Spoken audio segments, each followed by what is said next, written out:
तो एलपीआर का मतलब हमने बात करी थी, और एनसीआर, एनसीआर का मतलब क्या था? एन अलग अलग चीजों में से आर अलग अलग चीजों का सिलेक्शन करना। और एनपीआर का मतलब था एन अलग अलग चीजों में से आर अलग अलग चीजों का अरेंजमेंट करना। क्लियर होगी बात क्यों? ठीक, एक क्वेश्चन ले लो।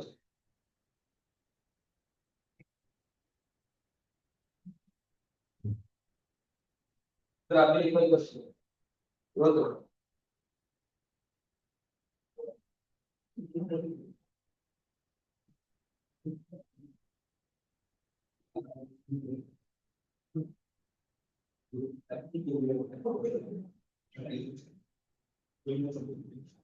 चलिए, लिखो। In a birthday party, question number 1, in a birthday party there are 101 people. In a birthday party there are 101 people. Find the number of handshakes. Find the number of handshakes. सोच जरा क्या करेंगे इसमें।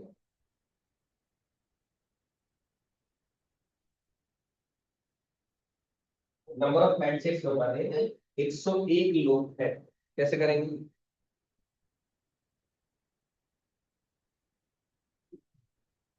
बोलो जी। कितना? टू की power 101। कैसे समझाओ? बोलो बोलो बोलो।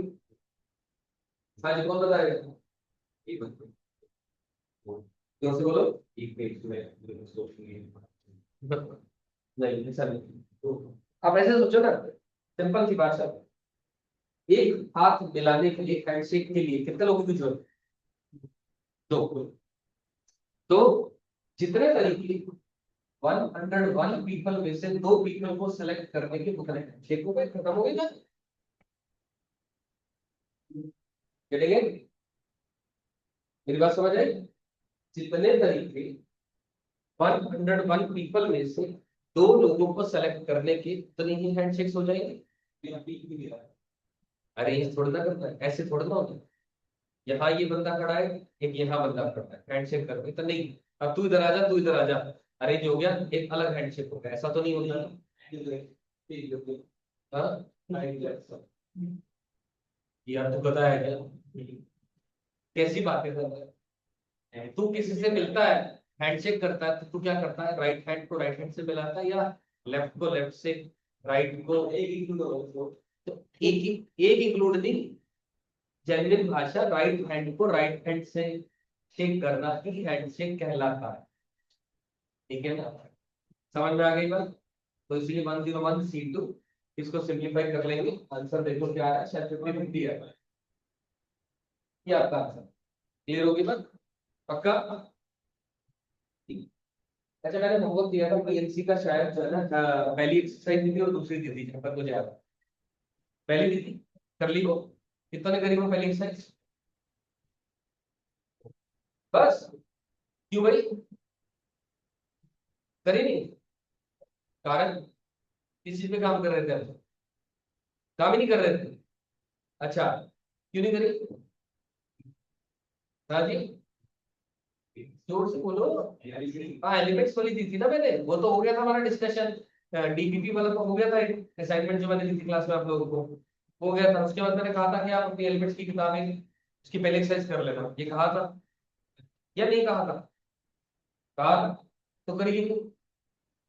है जी, टेस्ट है केमिस्ट्री का, तो उससे क्या फर्क पड़ा? सारा टाइम चला गया उसमें, है? याद ही नहीं रहा। और हाँ जी आप क्या? हाँ जी सेम, ओके सेम। एब्सेंट थे? एब्सेंट कब था तू भाई? तू कब एब्सेंट था?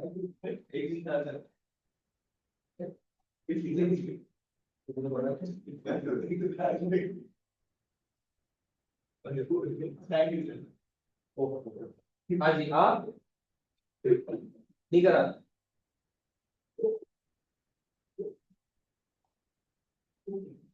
कर लिया आपने? हाँ जी, भूल गए आप, भूल गए तो बहुत ही बढ़िया। क्या करेंगे sir? there are n points in a plane. Question: there are n points in a plane, n, comma, no three of which are collinear. No three of which are collinear. Find first part है ना, n points है plane में, कोई भी तीन collinear होते हैं। सबसे पहला point, find the number of straight lines, find the number of straight lines formed by joining these points. Number of straight lines formed by joining these points. ये first part. Second part, okay? Find the number of triangles.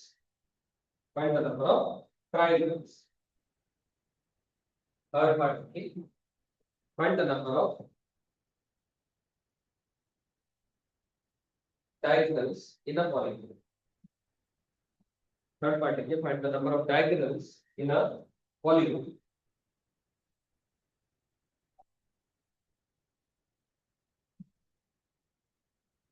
चलिए first part कर, कितने points है n, कोई भी तीन collinear नहीं।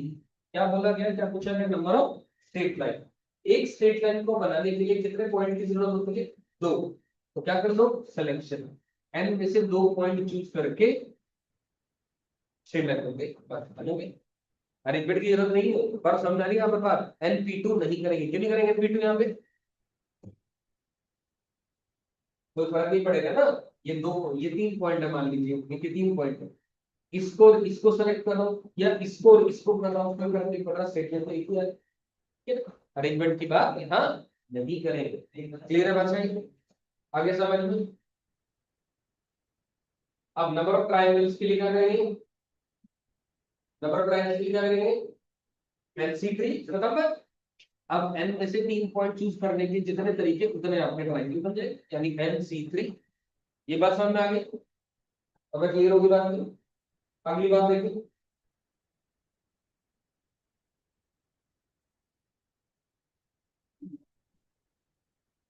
क्या पूछा गया आगे, डायगोनल से ना पॉलीगन, ठीक है जी। एक n साइडेड पॉलीगन, तो ठीक है, डायगोनल कैसे निकाला बताओ। हमने क्या करा, n में से अगर दो पॉइंट चूज करेंगे, n में से क्या करेंगे, दो पॉइंट चूज करेंगे, तो क्या बनेगा, नंबर ऑफ स्ट्रेट लाइंस। क्या बन जाएगा, नंबर ऑफ सारी स्ट्रेट लाइन बन जाएगी। लेकिन अपने को क्या चाहिए, डायगोनल। तो इसमें से अगर n साइड सब्ट्रैक्ट कर दूं, जो साइड्स ऑफ द पॉलीगन है, अगर वो सब्ट्रैक्ट कर देंगे तो बन गया टोटल होता है ना। सोच के देखो क्या, एन में से दो पॉइंट चूज करने पर स्ट्रेट लाइंस आ जाएगी। उन स्ट्रेट लाइन में वो भी आ गई जो अंदर में डायगोनल आ गई, और वो भी आ गई जो एन साइड्स आ रही है पॉलीगन की। साइड्स आपको हटानी है तो बन गया आपके पास पॉलीगन, ठीक, डायगोनल्स। समझ आएगा, पक्का क्लियर है, अभी समझ में आ गई बात। हाँ जी दोस्तों, समझ में आ गई बात, पक्का क्लियर है, सबको क्लियर है, तभी समझ में आ गई। एक पॉलीगन है, एन साइडेड पॉलीगन, तो कितनी साइड हुई, माइनस कर दी। पॉइंट्स कितने हैं, एन, उनका इस्तेमाल करके क्या बनेगा, सारे पॉइंट्स का इस्तेमाल करके एन साइडेड पॉलीगन। तो आपने एन साइड्स सब्ट्रैक्ट कर दी, तो क्या बन गई, डायगोनल। एग्जांपल के तौर पे मान लीजिए ये एक पेंटागन, फाइव साइड्स आ गई, तो ये भी एक डायगोनल है, ये भी एक डायगोनल है, ये भी एक डायगोनल है, ये भी एक डायगोनल है, ये भी एक डायगोनल, ये सारी डायगोनल्स है, उनकी बात कर। तो टोटल नंबर ऑफ लाइंस जितनी आई उसमें से सब्ट्रैक्ट कर दिया क्या, जो साइड्स है पॉलीगन की, उससे क्या निकल के आ गया, डायगोनल। गिनती गिनने से कुछ नहीं होगा, गिनती गिनना नॉर्मल प्रॉब्लम से तो बेकार हो जाएगा। मान लीजिए तुमको एक क्वेश्चन 100 साइडेड पॉलीगन है, तो कैसे करोगे आप, बहुत सी बातें काउंटिंग नहीं कर पाओगे। Even I can take polygon 10 sided polygon की बात कर रहा हूं, अंडरस्टूड है। मतलब अगर कुछ ना लिख पाओ तो we are gonna use all the points to make a point, ये बेटर। क्लियर होगी बात। कोई कंफ्यूजन नहीं? अगला क्वेश्चन लिखो।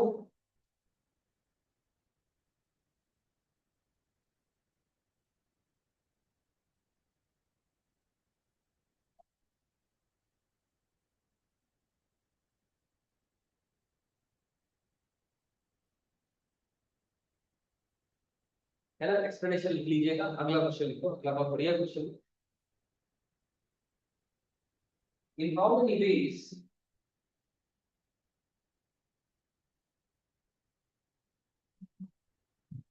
in how many ways can the seven different colors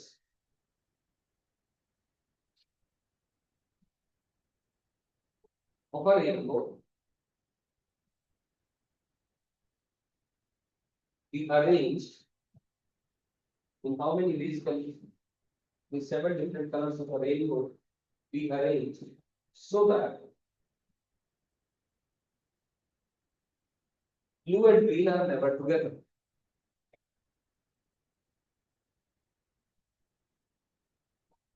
So that blue and green are never together. तो वैसे बात है, रेनबो के अंदर में 7 रंग होते हैं, अपन जानते हैं। ब्लू और ग्रीन कभी एक साथ ना आए, इस बात के कितने तरीके आपको तो जानना है। ठीक है ना? इसके दो मेथड से करते हैं, ध्यान से समझे। मेथड नंबर 1 क्या कर देते हैं, टोटल केसेस में से माइनस कर देते हैं when blue comma green are together. Total में से अगर वो चीज माइनस कर दे जो नहीं चाहिए, वो क्या आ जाएगा? देखिए, समझ में आई बात है?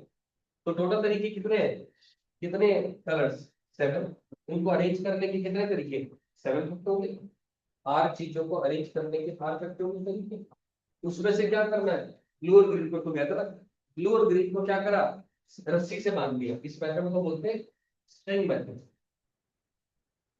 हमने उनको रस्सी से बांध दिया, वो दो कलर ब्लू और ग्रीन दो ना होकर के वो एक बन गया। तो रिमेनिंग कितने और कलर है? 5, है ना? 5 वो एक ही, कितने कलर हो गए टोटल? 6। इन 6 को आपस में अरेंज कर दिया, और जो ब्लू और ग्रीन रस्सी बंधी थी वो आपस में एक दूसरे के साथ तो अरेंज हो सकते हैं, यानी ब्लू ग्रीन ग्रीन ब्लू, ठीक है ना? वो सब्ट्रैक्ट कर दिया, टोटल तरीका तो बहुत सारा है। टोटल तरीकों में से क्या सब्ट्रैक्ट किया, जब ब्लू और ग्रीन एक साथ होंगे तो ब्लू ग्रीन को एक पैकेट बना दिया, और सारों के अलग अलग पैकेट है, तो 6 पैकेट बन गए टोटल। इनको आपस में अरेंज कर दिया।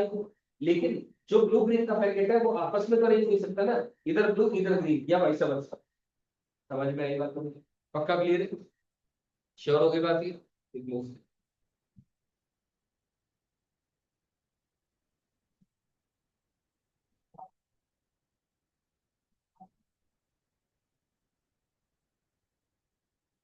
लिख लो। डन होगी बात। अब मेथड नंबर 2 की बात करो।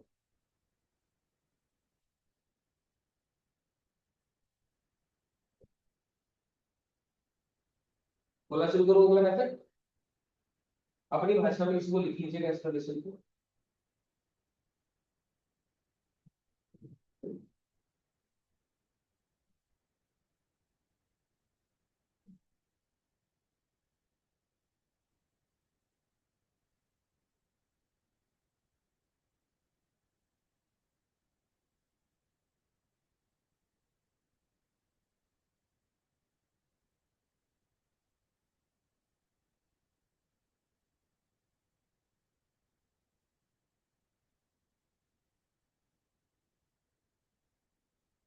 डन। अगले मेथड का नाम है गैप मेथड। हम क्या करेंगे, ब्लू और ग्रीन, ओके, सेवन कलर का क्वेश्चन का मेथड, ठीक है, मैं कर देता हूं। अच्छा, पहले सेकंड मेथड की बात सुन लेते हैं। गैप मेथड में हम क्या कह रहे हैं, ब्लू और ग्रीन इकट्ठे नहीं होने चाहिए। क्या ब्लू और ग्रीन सेलेक्ट करने हैं, वो सिलेक्टेड है? Correct है। मेरे पास 7 रंग मेरे सामने रखते हैं, मुझे पता है कौन ब्लू है कौन ग्रीन है। बच गए कितने के अलावा? 5 और उन 5 कलर्स को 1 2 3 4 5, 5 कलर्स को 5 फैक्टोरियल में अरेंज कर दिए। ये लोग, इनके बीच में गैप कितने आ जाएंगे? 6। 1 2 3 4 5 6। एन चीजों के अंदर में n+1 गैप आ जाते हैं, एक इधर भी होता है और एक उधर भी। एक्सट्रीम पॉइंट्स समझ में आएंगे लोगों को? पक्का क्लियर है? 5 चीजों में 6 गैप आता है। अब इन गैप में से मैंने क्या करना है, 6 में से कोई 2 गैप सेलेक्ट करके 2 फैक्टोरियल वे में ब्लू और ग्रीन को, पहले क्या करा, दोबारा बोल रहा हूं, ब्लू और ग्रीन के अलावा कितने कलर्स बच रहे, 5, उनको 5 वेज में अरेंज कर दिया, 5 फैक्टोरियल वेज। डन होगी बात। उनके बीच में गैप कितने आ गए, 6। आपको कितने गैप चाहिए, क्योंकि गैप में भरोगे तभी पक्की बात है ब्लू और ग्रीन इकट्ठे नहीं आएंगे। वो कोई भी गैप में रख सकते हो, आपकी इच्छा है, इसमें और इसमें रख सकते हो, इसमें और इसमें रख सकते हो, या इसमें और इसमें रख सकते हो, या इसमें और इसमें रख सकते हो, उससे कोई फर्क नहीं पड़ता। बोलो क्लियर है क्या। तो कितने गैप हैं, 6। चाहिए कितने, 2। उनमें से 2 गैप को सेलेक्ट किया, इसका मतलब है selection of 2 gaps out of 6। और ये 2 फैक्टोरियल क्या करा, arrangement of blue comma green in 2 gaps. उन 2 गैप्स के अंदर में ब्लू और ग्रीन का अरेंजमेंट कर दिया। समझ आई बात, पक्का क्लियर। यहां पर कोई बच्चा कह रहा है कि सर इसके अंदर में हम 5 फैक्टोरियल करने के बाद 6p2 कर सकते हैं, जी हाँ कर सकते हो, एक ही बात है।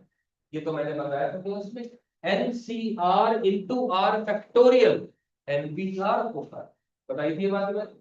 लेकिन ये कंफ्यूजन भरी बात है, बेटर है पहले सेलेक्ट करो फिर अरेंज कर दो, ये मैं इसलिए नहीं रिकमेंड करता। समझ आई बात मेरी, क्लियर है सभी को ये बात, कि 6 में से 2 चीजें सेलेक्ट करी, 2 गैप, उन 2 गैप में 2 फैक्टोरियल वे में ब्लू और ग्रीन को हमने अरेंज कर दिया। क्लियर हुई बात, बारह समझ आ गई बात की।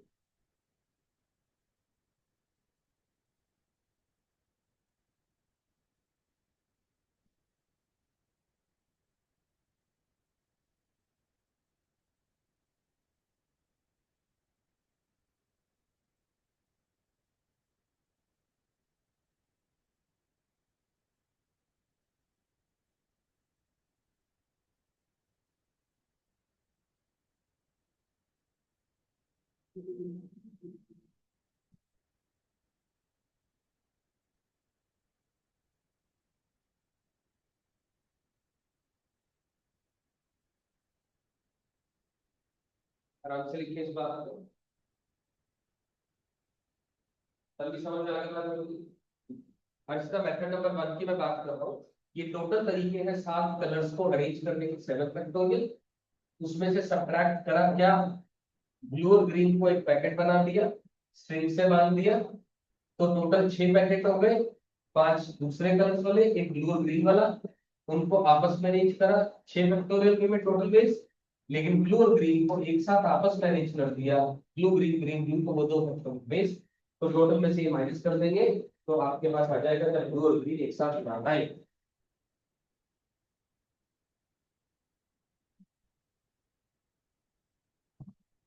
वो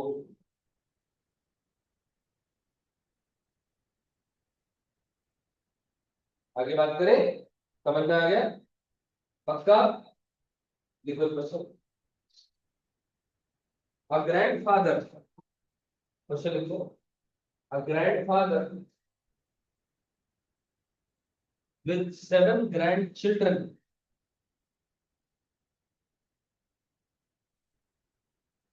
a grandfather with 7 grandchildren takes them to a zoo. A grandfather with 7 grandchildren takes them to a zoo without taking the same 3 children together. Without taking the same 3 children together. Without taking the same 3 children together. समझ आई बात, same 3 children together का मतलब ऐसे समझो, देखो सुनो, मान लीजिए ये एक मोटर गाड़ी है जिसमें यहाँ दादाजी बैठे हैं, ठीक है, और एक सीट ये रही, एक सीट ये रही, एक सीट ये रही। दादाजी एक बार में 3 बच्चों को जू ले जा सकते हैं इस गाड़ी में, लेकिन कंडीशन क्या है कि without taking the same 3 children together. एक बार में ये 3 बच्चे चले गए, राम श्याम घनश्याम, अगली बार ये तीनों एक साथ नहीं जाएंगे। हो सकता है राम और श्याम के साथ कोई और बच्चा बैठ जाए, हो सकता है खाली राम बैठ जाए, कोई और 2 बच्चे बैठ जाए, हो सकता है ये तीनों ही ना बैठे, लेकिन एक चक्कर में एक राउंड में ये तीनों बच्चे जो एक बार बैठ गए वो अगले किसी राउंड में तीनों एक साथ नहीं बैठेंगे। उनमें से 2 बैठ सकते हैं, उनमें से एक बैठ सकता है, कोई नहीं भी बैठ सकता। समझ आई बात है मुझे? पक्का क्लियर है? क्वेश्चन समझ में आ गया? पक्की बात है? 100% क्वेश्चन समझ में आ गया? अब क्वेश्चन क्या पूछना चाह रहा हूं देखो जरा। हाउ फ्रीक्वेंटली,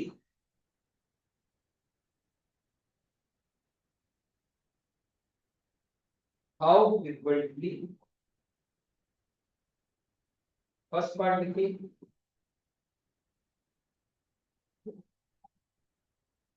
दादाजी गोes to zoo, और सेकंड पार्ट लिखिए, each child goes to zoo।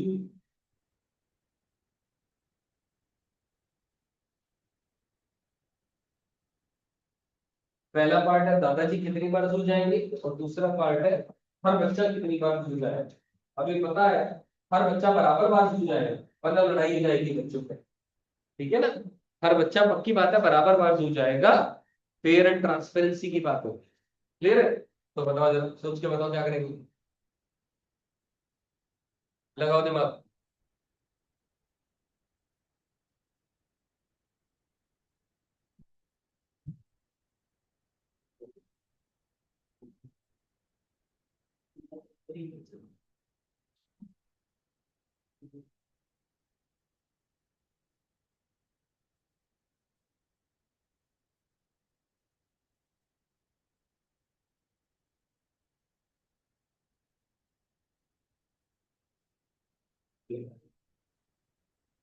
हाँ जी, दादाजी कितनी बार जू जाएंगे? दोबारा बोल। नहीं नहीं नहीं नहीं, ऐसा नहीं, ऐसा नहीं। हमने अपनी थॉट्स में इंटरप्रेट करनी है, क्वेश्चन ने जो कहा वही बात रखनी है, ठीक है ना? बताओ। 7C3 कैसे? बिल्कुल ठीक बात है। दादाजी कितनी बार जाएंगे जू? जितने तरीके 60 बच्चों में से 3 बच्चों को सेलेक्ट करने के, उतने दादाजी के जू में जाने के, क्योंकि जो 7 में से 3 बच्चे सेलेक्ट हो गए, एक चक्कर में गाड़ी में भरने वाले बंदे पूरे हो गए, दादाजी जू में चले गए, वापसी आए, दोबारा भरा, दोबारा भरा, दोबारा भरा, 5 चल पाते। क्लियर होगी बात ये वाली? पहला पार्ट दादाजी के जू जाने के 7 C3 तरीके। अगला पार्ट का आंसर दो, अगले पार्ट का आंसर। हर बच्चा 3 बार जाएगा? नहीं, 3 ही बार पढ़ता जाएगा, बहुत सारी बार जाएगा।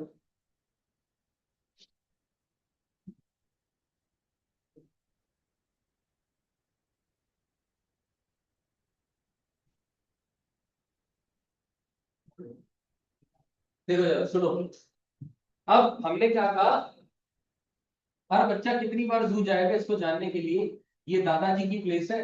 यहाँ पर जो बच्चा बैठा हुआ है, हमने उसे कह दिया भाई एक काम कर, तू गाड़ी में बैठा, जब तक तेरी सारी टर्न्स कंप्लीट नहीं हो जाती उतरियो मत, ठीक है?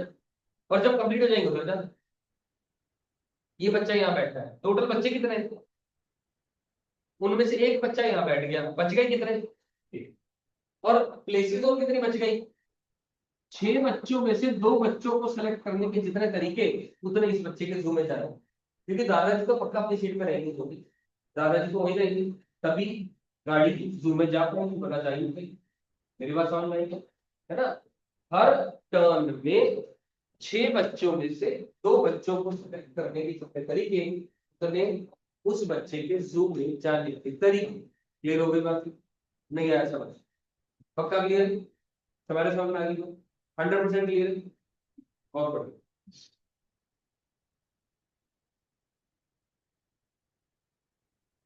ये पर क्वेश्चन लिखिए। RM value. अगला क्वेश्चन लिखो। six parallel lines, six parallel lines which are cut by another set of five parallel lines.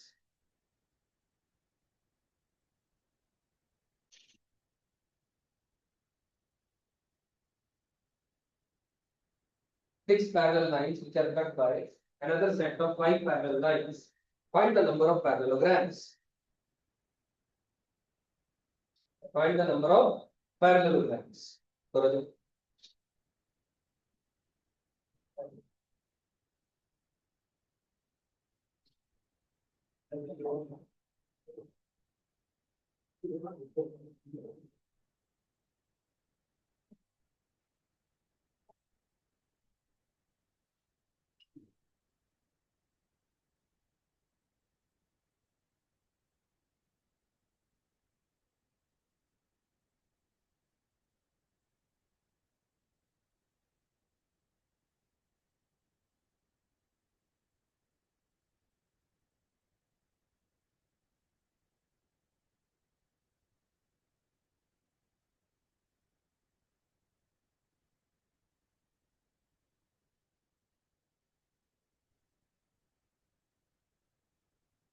सोचो सोचो दिमाग लगाओ।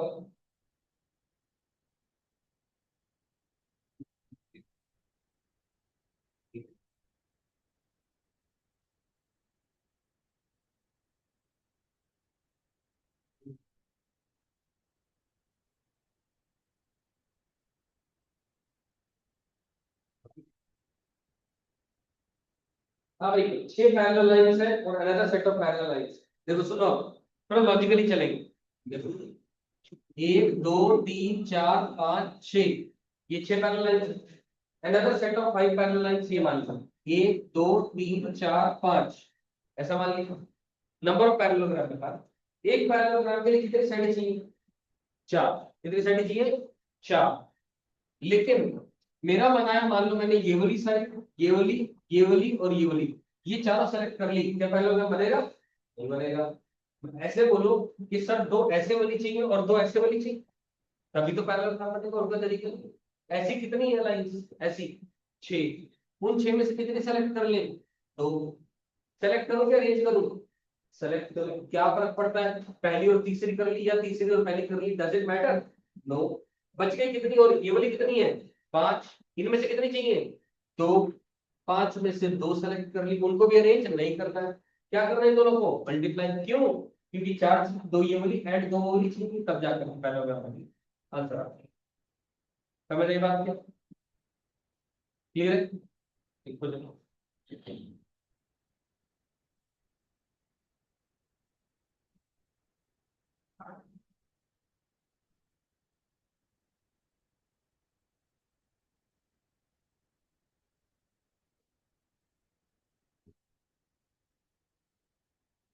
ओके, ऐसे था करके दो।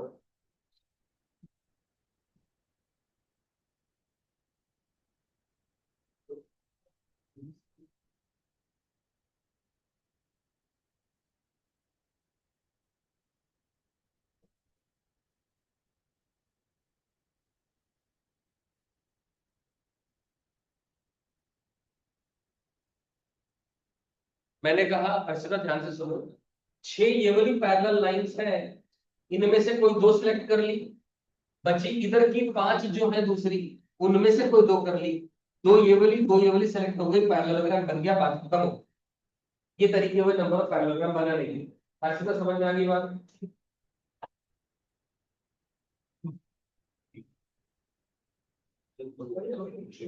हाँ बेटा, क्लियर है?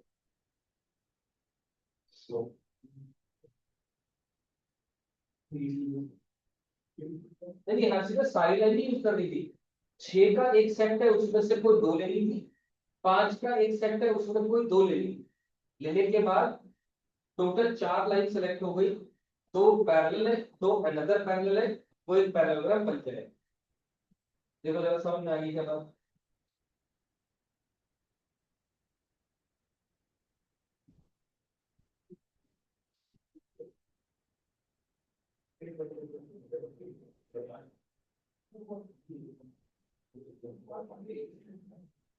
ऐसे का क्लियर है।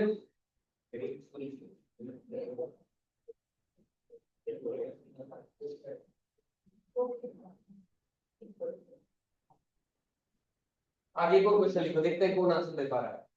तो आपको एनपीआर और एनसीआर का मतलब समझ में आ रहा है। कहाँ सिलेक्शन करेंगे, क्वेश्चन नहीं कहेगा कि सिलेक्ट करना है, क्वेश्चन कह रहा है पैरेललोग्राम बनाना है। हमें देखना है इन 6 में से 2 लाइनें सिलेक्ट करनी है। अरेंजमेंट मैटर नहीं करेगा यहाँ पर। क्लियर। आगे लिखो। A cricket team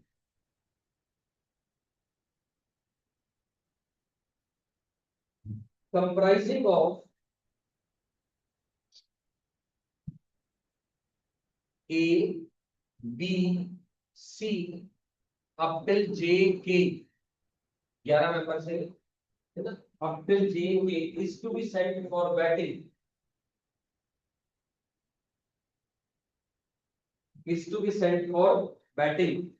आगे देखो, if A wants to bat before J, batting करने के लिए, if A wants to bat before J, A कह रहा है मैं J से पहले बैटिंग करना चाहता हूं, and J wants to bat after G, J wants to bat after G, then find the number of batting orders, then find the number of batting orders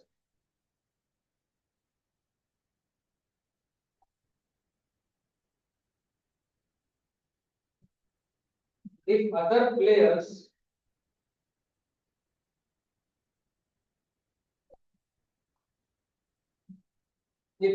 players could go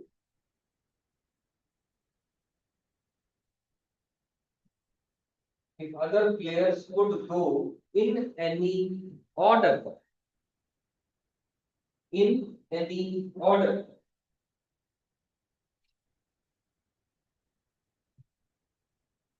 दिमाग लगाओ, सोचो एक बार।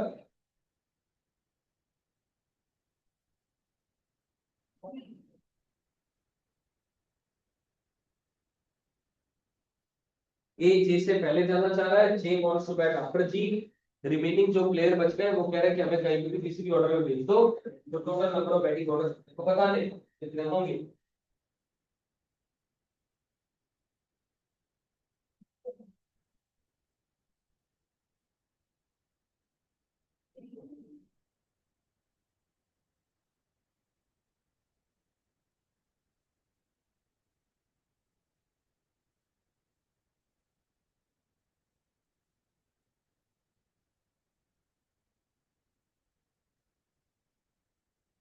सोचो सोचो, आराम से सोचो, दिमाग लगाओ।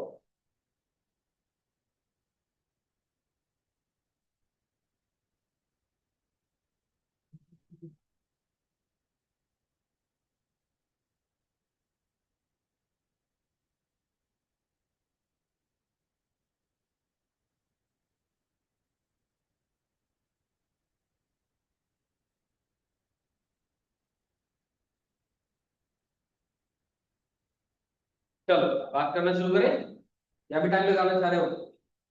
ठीक है, वेट कर लेते हैं।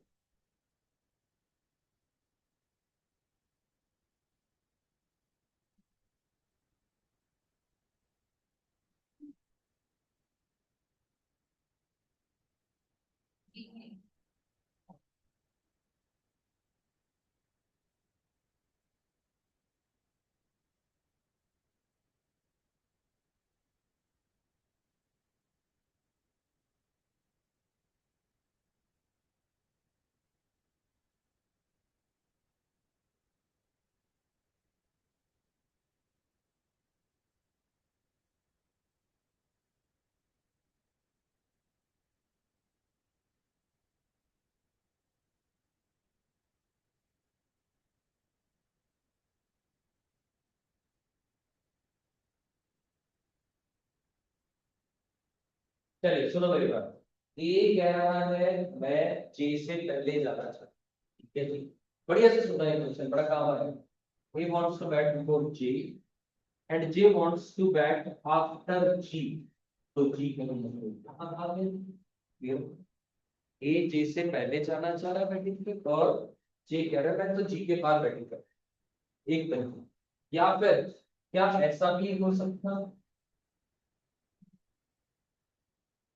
सही है बात, A wants to bat before J and J wants to bat after G, और कोई तरीका आपको लग रहा है, और कोई थॉट लग रही है, और कोई इसके अलावा? देखो अब हमने कहा, मान लो ये वाले केस की बात है, या तो ये केस है या ये केस है, दो ही बातें पॉसिबल है, ठीक है। अब जब मैंने लिखा ए के बाद जी जाएगा, जी के बाद जे जाएगा, इसका मतलब ये नहीं कहा मैंने कि ए पहली प्लेस पे जाएगा या ए और जी के बीच में कोई और नहीं आएगा, हम नहीं कह रहे। हम तो ये कह रहे हैं ए जी जे का ऑर्डर ये है, ये पहले दूसरे तीसरे प्लेस पर जा रहे हैं, चौथे पांचवे 11वें प्लेस पर जा रहे हैं, कैसे जा रहे हैं मुझे कोई फर्क नहीं पड़ता। मेरी बात समझ में आ रही, पक्का क्लियर है? कितने प्लेयर होते हैं क्रिकेट के अंदर में? 11। इनमें से 11 में से ये जो तीन बंदे हैं इनको रिस्ट्रिक्शन है, मैं तो ये करूंगा जी, मैं तो वो करूंगा जी। उसके अलावा जो 8 प्लेयर है वो कहते हैं कोई टेंशन बाजी नहीं, जहां मर्जी हमें तो भेज दो, कोई चक्करबाजी नहीं, ये मतलब वो। तो हमने क्या करा, इन 11 में से तीन प्लेसेस सेलेक्ट करी, तीन बंदे नहीं सेलेक्ट करे, बंदे तो सिलेक्टेड है। मान लो ए जी जे, ये हार्दिक पांड्या है और ये शुभमन गिल है और वो रोहित शर्मा है, मान लो, ठीक है। तो ये तो पता है ना, उसको सेलेक्ट थोड़ी ना करना है, ये थोड़ा ना क्रिकेट टीम खड़ी है 11 लोग खड़े हैं, आज ही तुम में से रोहित शर्मा कौन है, खड़ा जाओ, जानने की जरूरत नहीं ना, पता है कौन है, सोचना नहीं। बंदे को सिलेक्ट नहीं करना है, बंदे तो सिलेक्टेड है कौन से। अब क्या करना हमने, 11 प्लेसेस में से तीन प्लेस सेलेक्ट करी, उन तीन प्लेस पर ये तीनों बंदे बैठेंगे। इन तीनों बंदों को बैठाने के कितने तरीके, दो तरीके। अरे या तो ये वाला तरीका या ये वाला तरीका, इन बंदों को बिठाने के कितने तरीके, दो। नहीं समझ आता मेरी बात? 11 में से तीन प्लेस सेलेक्ट करी, मैं लिख रहा हूं बात की,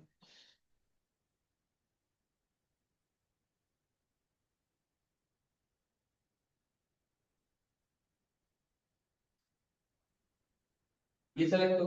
अब क्या करना है, उन तीन सेलेक्टेड प्लेसेस पर इन बंदों को भेजने के केवल और केवल दो ही तो वेज है। मैं क्या इनको अरेंज कर सकता हूँ और किसी तरीके में? क्या मैं जी ए जे को जी जे ए लिख सकता हूँ? नहीं, कंडीशन वायलेट हो जाएगी। तो इनको तो रखने के तीन तरीके नहीं है, दो ही तरीके। वैसे तो तीन बंदों को तीन जगह पर रखने के 3 फैक्टोरियल तरीके होते हैं, लेकिन वो तो कंडीशन लेस बात होती है, या तो कंडीशन को फुलफिल कराना है, तो इसीलिए उनके दो तरीके हो। क्लियर हो गई बात? बच गई कितनी और प्लेसेस, कितनी और प्लेसेस बच गई? 8। प्लेयर कितने बच गए? 8। उनको अरेंज करने के कितने तरीके? 8 फैक्टोरियल, खत्म।